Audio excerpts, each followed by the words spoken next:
Mucho que ver con vos. A continuación, Sobremesa.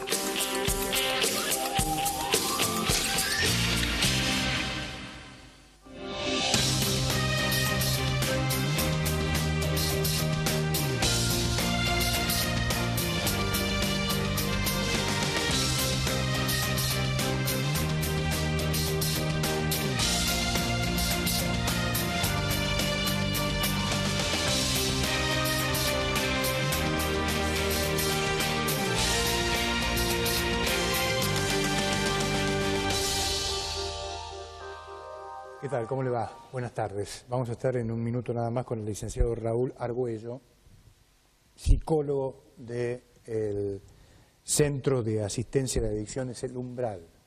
Vamos a hablar con él sobre el tema que tiene que ver con esta problemática que involucra a nuestros jóvenes. Todo tiene que ver con el episodio de San Pablo de Reyes, la muerte de esta joven, como consecuencia del consumo de alcohol. ¿Qué está pasando con la juventud en torno al alcohol, al consumo de alcohol, entre otras adicciones, claro? Pero antes que nada quería reflexionar con ustedes, como lo hacemos habitualmente,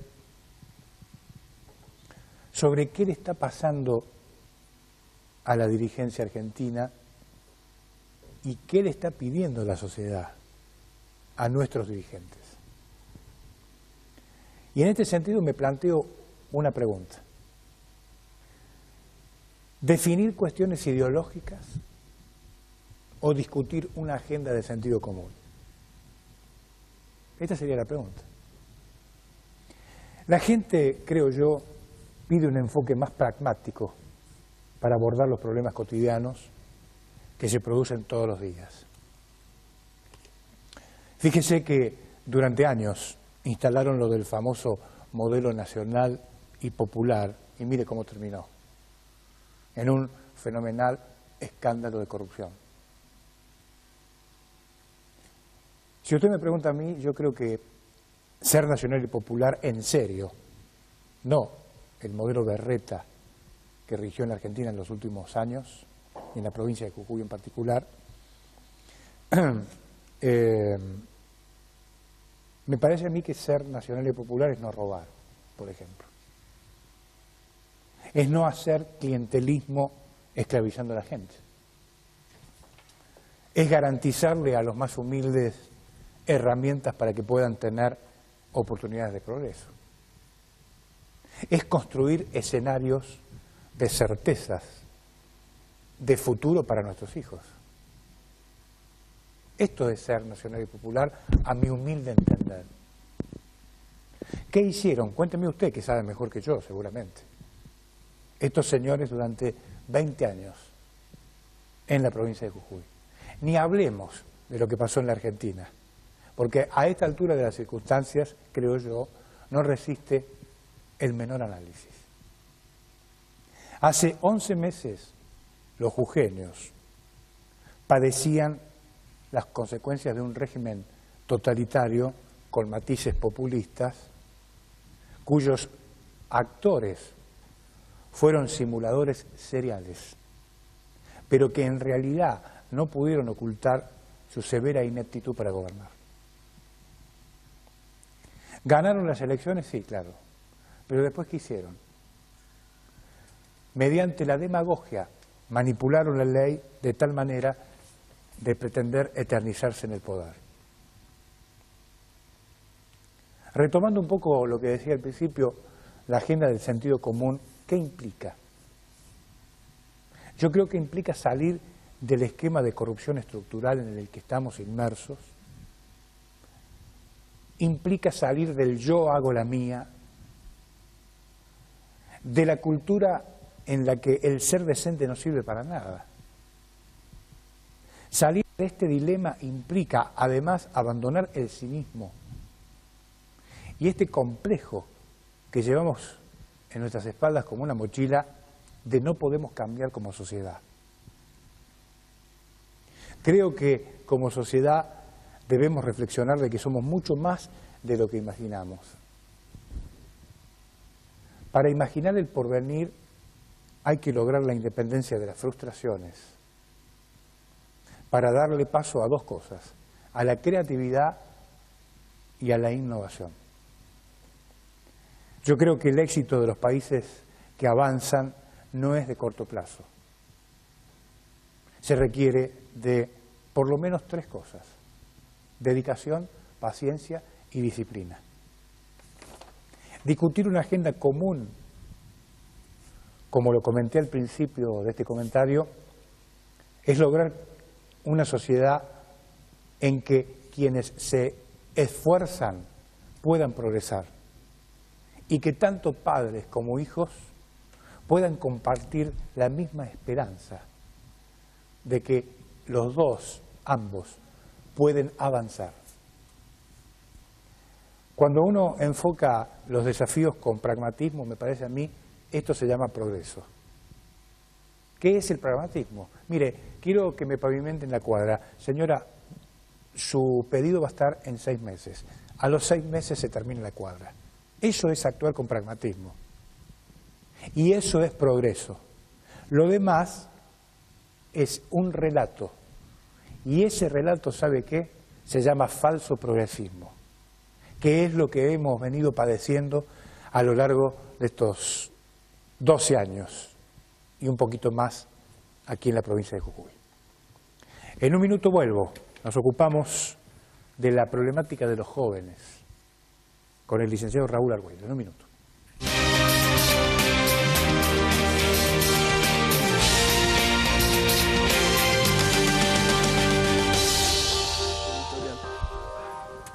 Bueno, gracias, señor director, muy amable. El licenciado Raúl Argüello con nosotros. ¿Cómo le va, licenciado? Gracias por estar acá. Muy bien.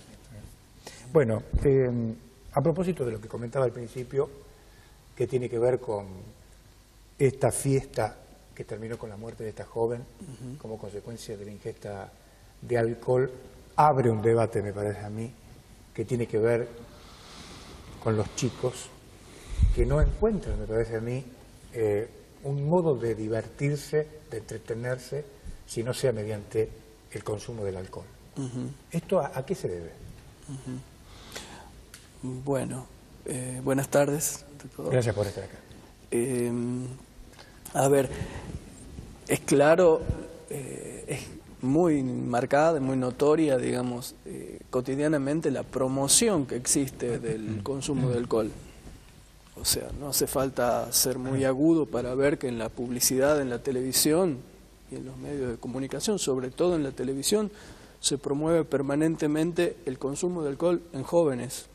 Los protagonistas de las publicidades de venta de bebidas alcohólicas, de cervezas y todo lo que haga a bebidas alcohólicas son jóvenes en situaciones de fiesta. Entonces, bueno, claramente hay un discurso comercial, digamos, un interés económico que determina subjetividades. La televisión y los medios de comunicación son constructores de subjetividad. Y la subjetividad de los jóvenes está atravesada por eso.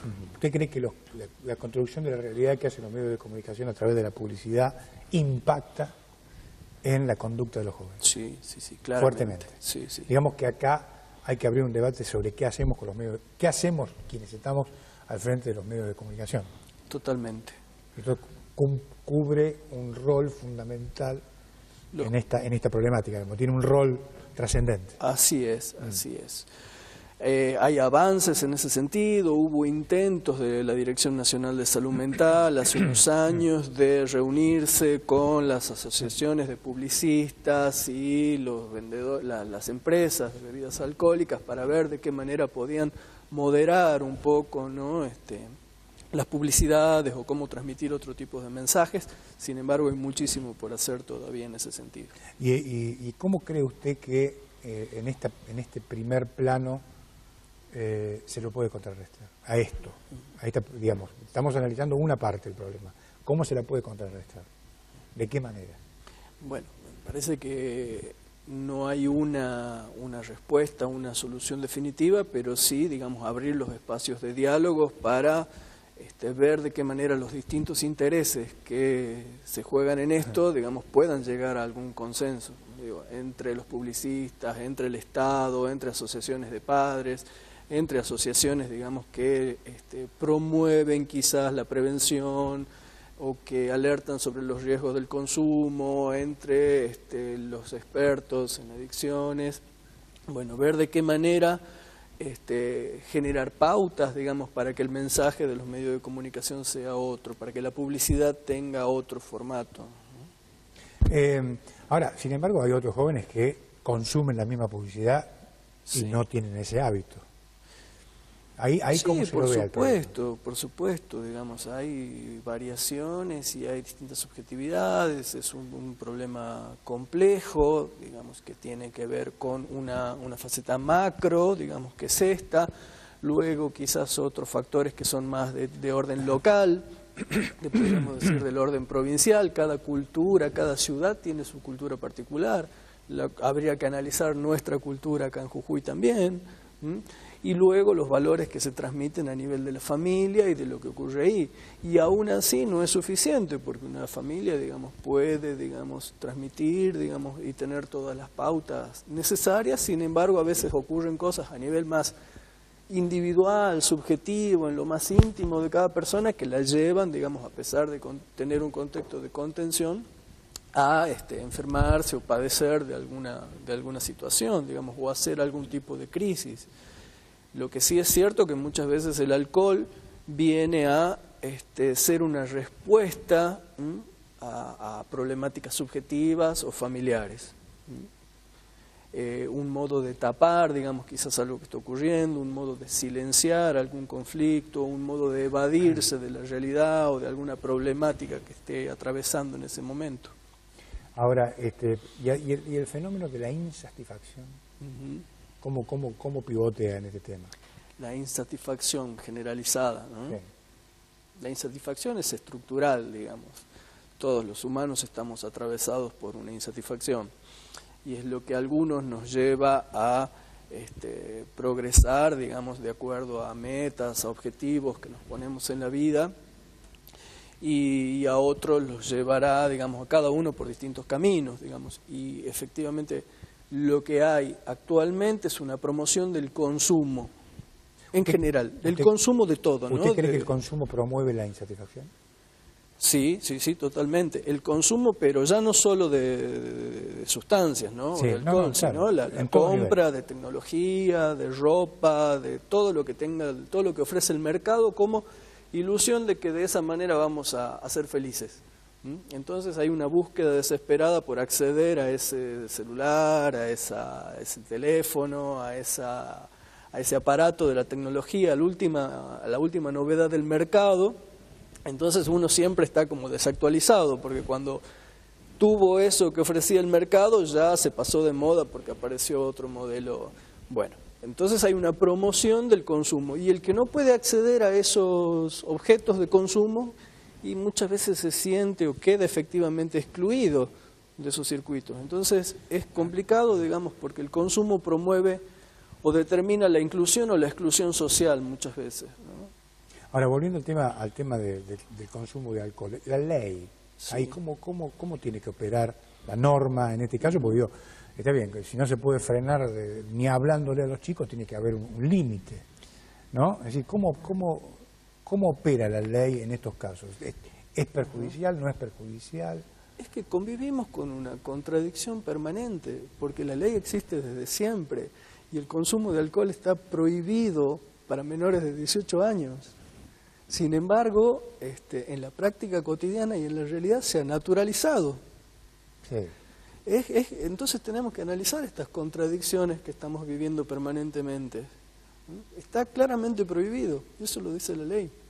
Sin embargo, evidentemente no alcanza con la prohibición. Es muy interesante ese tema.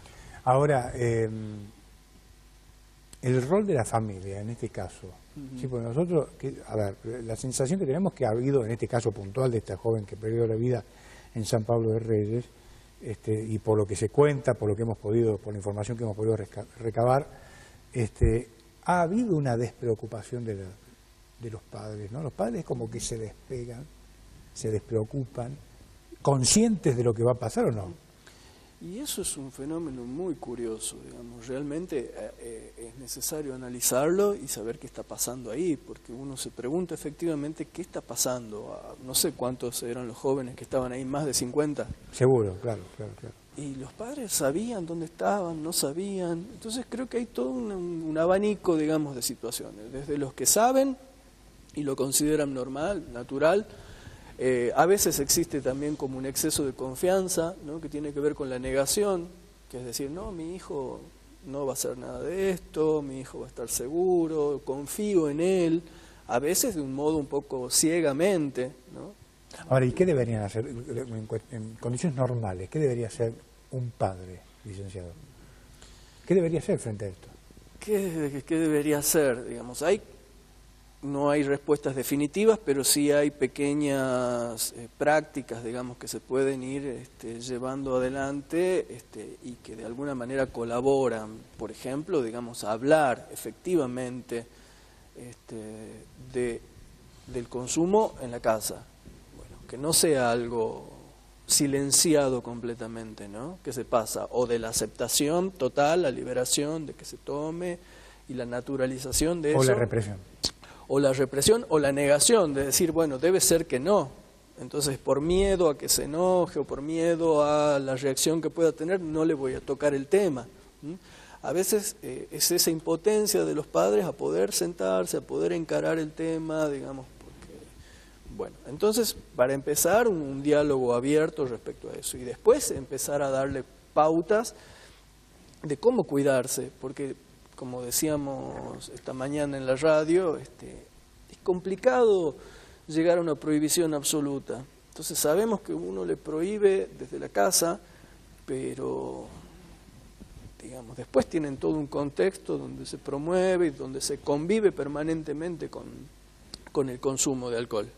Entonces, bueno, ¿cómo enseñarles mínimamente a tener cuidado, a cuidarse, cuáles serían los límites, cuánto se puede tomar? Qué hacer, digamos, antes de tomar, qué es importante comer, qué es importante no mezclar distintos tipos de bebida, cuándo parar, qué hacer cuando uno se siente ya descompuesto, siente que ha tomado demasiado, cómo cuidarse entre ellos, como esto que pasó, digamos, si hay alguien, un joven que tomó en exceso, bueno, estar con él, acompañarlo, no dejarlo solo, ayudarlo a que Ahora, y en este sentido, digamos, en este sentido, no más allá de la familia, la educación cumple un rol, el sistema educativo cumple un rol fundamental también, ¿no? Y también o debería cumplir. Debería, ¿no? Debería ser un ámbito donde se hable de estas cosas también. Usted, perdóneme, sin hacer nombres ni tocar casos particulares, pero en líneas generales, con las consultas que usted tiene cotidianamente, ¿usted nota que no hay diálogo en las familias? Sí, noto que muchas veces está bloqueado el diálogo, por distintas conflictivas familiares, por distintas situaciones. A veces son otras situaciones a las que llevan al silencio, que llevan al aislamiento, que llevan a que cada miembro de la familia haga su vida por separado, y a veces se pone demasiado el énfasis en la represión y en la prohibición y no en saber qué efectivamente le está pasando a cada miembro de la familia. La familia es tan importante a la hora de decir no como a la hora de decir sí. Entonces no es solamente la represión, sino también qué caminos le ofrecemos a los jóvenes, como usted decía, digamos, que no puede ser solamente la fiesta y el consumo de todo, sino mostrarles de qué manera pueden llegar a realizarse como personas, a realizarse como sujetos, a tener un lugar en la sociedad, en qué es bueno, en qué va a ser bueno, en qué le pueden gustar, ahora, cómo se dedica a eso. Si la frustración está instalada en la familia, es muy difícil transmitir un mensaje de esperanza a los hijos, ¿o no? ¿Este es otra problemática? Estamos hablando, sí, de situaciones donde ya hay algo del orden de la patología familiar, pero que muchas veces en una o dos consultas, digamos, con un profesional, digamos, esto se puede destrabar, la familia puede abrirse al diálogo y sincerarse a veces de los problemas que están atravesando. ¿Por qué, los comentarios que uno puede ir recogiendo, es que hay una tendencia a que las mujeres tomen más que los hombres. ¿Usted coincide con esto? No lo había tenido en cuenta. No sé si será así. Si hay una tendencia que las mujeres toman más que los hombres. Hay más chicas en estado de ebriedad que los hombres. Sí, biológicamente la mujer me parece que tiene menos resistencia al alcohol. Entonces, generalmente los efectos son más notorios, digamos, son más rápidos, o son más evidentes. Quizás el hombre, por su constitución física, tiene mayor tolerancia y quizás se nota menos.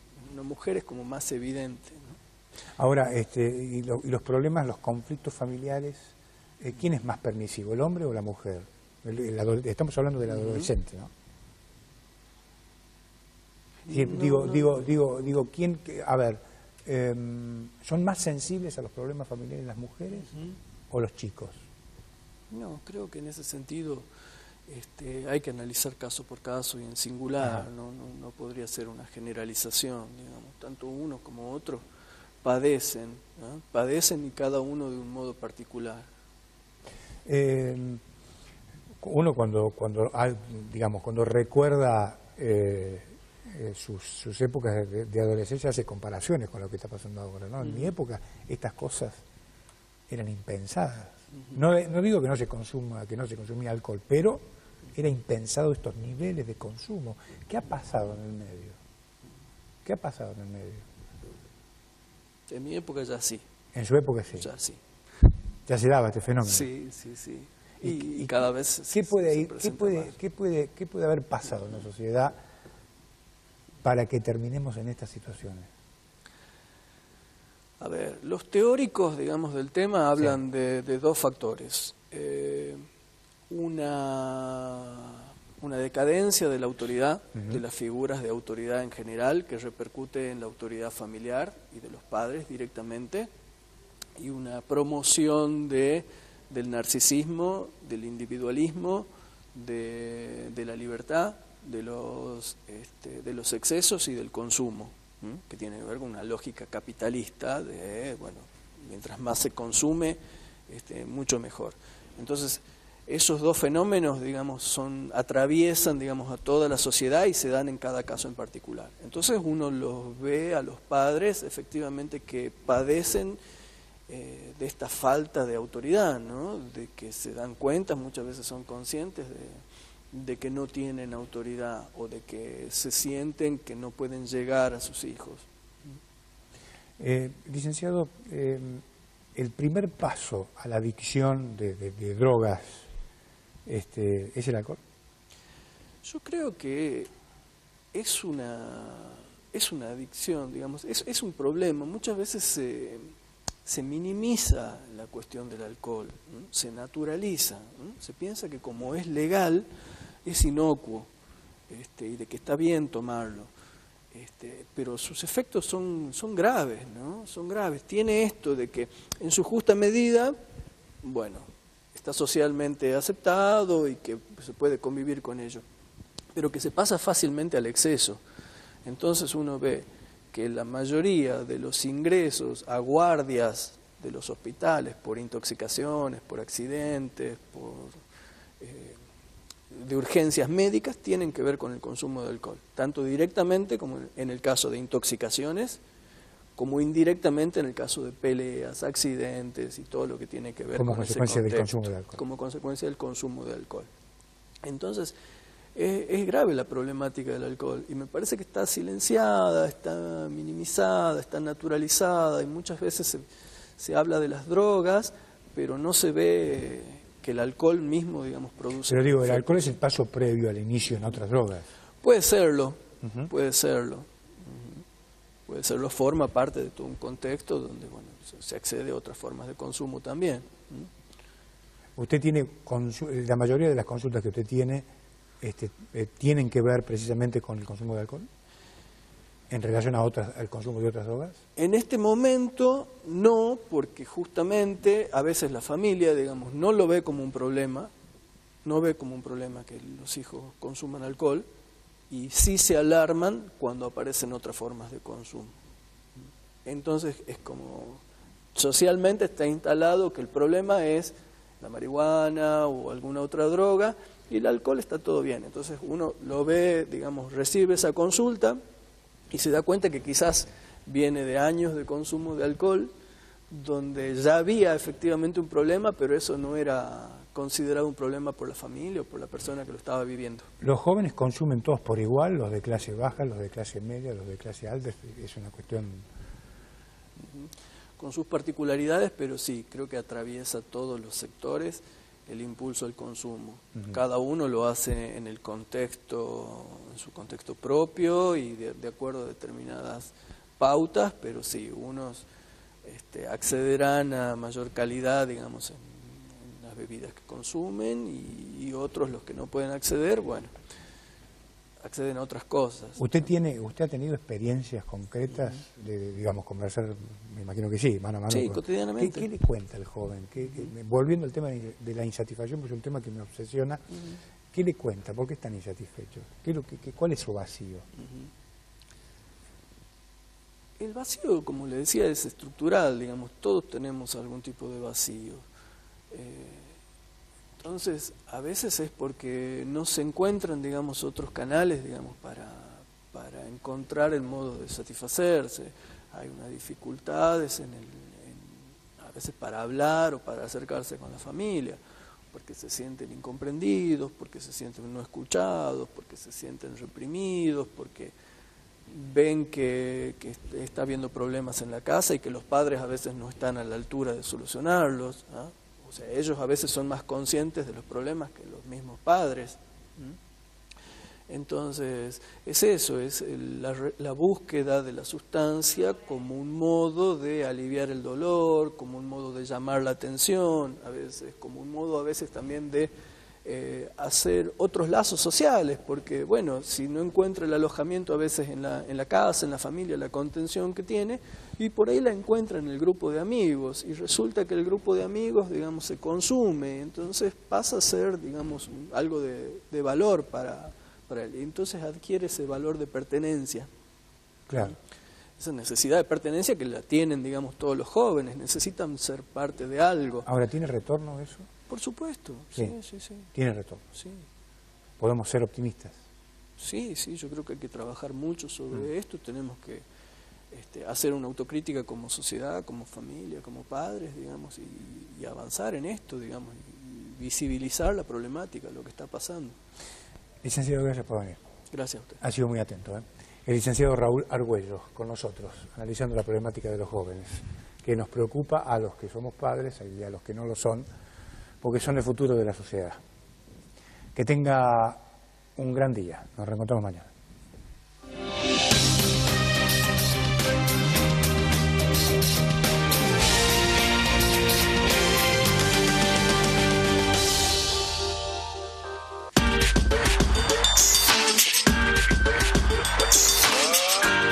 Canal 2 de Jujuy.